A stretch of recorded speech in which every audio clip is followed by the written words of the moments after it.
कैसे बन गया एक भिखारी रातों रात 1200 करोड़ का मालिक? क्यों एक अमीर बिजनेसमैन ने करवाई अपनी खूबसूरत बेटी की शादी झोपड़पट्टी में रहने वाले एक गरीब से? और जब उस गरीब की हकीकत पता चली तो क्यों डर कर कांपने लगे शहर के अमीर लोग? अनिका ने अपने पापा के कहने पर नक्श से शादी तो कर ली थी, मगर उसने ये शर्त रखी थी कि घर से बाहर किसी को ये पता न चले कि वो उसका पति है। पापा ने तुम जैसे कंगाल से शादी करा के मेरी जिंदगी बर्बाद कर दी। मेरे सारे सहेलियों के पति उन्हें महंगे महंगे गिफ्ट देते हैं और तुम वही 10 रुपए का गुलाब का फूल और कार्ड। नक्श उस घर में घर जमाई बनकर रहता था, लेकिन वो सिर्फ एक नौकर ही था। सब उसे जलील करते रहते। ना तो उसे घर में ठीक से खाने को मिलता था, ना ही उसके लिए कोई कमरा था। कभी कालीन पर तो कभी वो कुत्तों के कमरे में सो जाता। अपना पॉकेट खर्च चलाने के लिए वो एक जगह चपरासी की नौकरी भी करता था। अनिका ने अपनी सहेलियों को बता रखा था कि उसकी शादी विदेश जाकर हुई है और उसका पति लंदन में बड़ा बिजनेसमैन है। इस बार न्यू ईयर में मुझे एक महंगा गिफ्ट चाहिए, वो जिसकी कीमत लाखों में है। तुम्हें पता है मैंने आज तक इतने पैसे देखे भी नहीं है। कहाँ से लाके दूंगा इतना महंगा तोहफा? तो ये तुम्हें मुझसे शादी करने से पहले सोचना चाहिए था। मर्द होकर अपनी बीवी की डिमांड्स भी पूरी नहीं कर सकते। नक्श को अपनी पत्नी की ये बात चुभ गई। 2 दिन बाद वैलेंटाइन के दिन नक्श अनिका के पास आया और उसे एक गिफ्ट बॉक्स दिया। और जैसे ही उसने अंदर का गिफ्ट देखा तो उसके होश उड़ गए।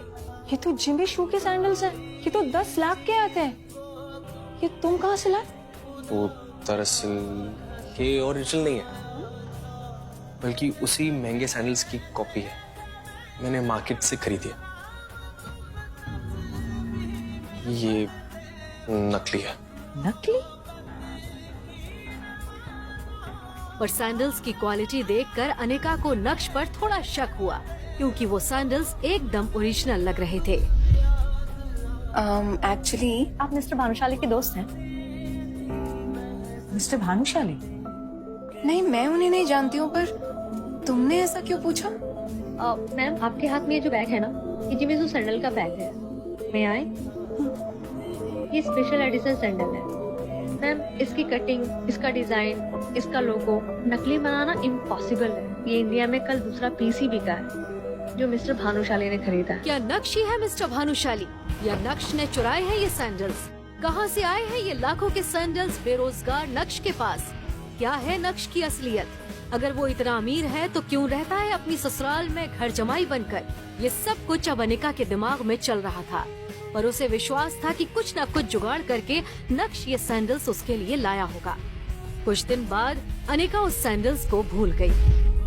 एक सुबह नक्श घर के लिए सब्जी लेने बाहर गया था। तभी अनिका जल्दी रेडी होकर घर के हॉल में आ गई और गुस्से से चिल्लाने लगी।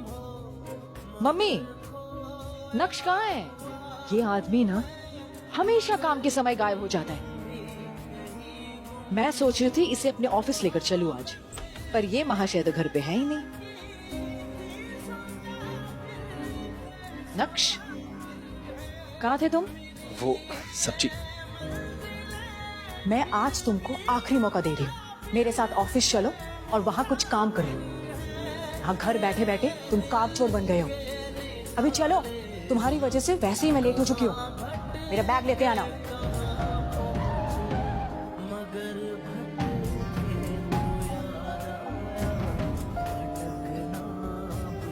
ये सब लेकर आओ। हाय विहान।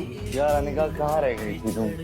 पता है 1 घंटे से तुम्हारा इंतजार कर रहा हूँ। सो सॉरी विहान, कुछ लोगों के कारण घर से निकलने में देर हो जाती है। अब इसमें सॉरी की क्या बात है? ये देखो अनिका, भव्य साथी का लिंक तुम्हारे ले लाया। तुम्हें अपनी फ्रेंड की वेडिंग पे जाना था, अब तुम ये वहीं पे। वाह विहान, ये तुम मेरे लिए लाए हो? हाँ, ये बहुत सुंदर है। Thank you so much for your gift.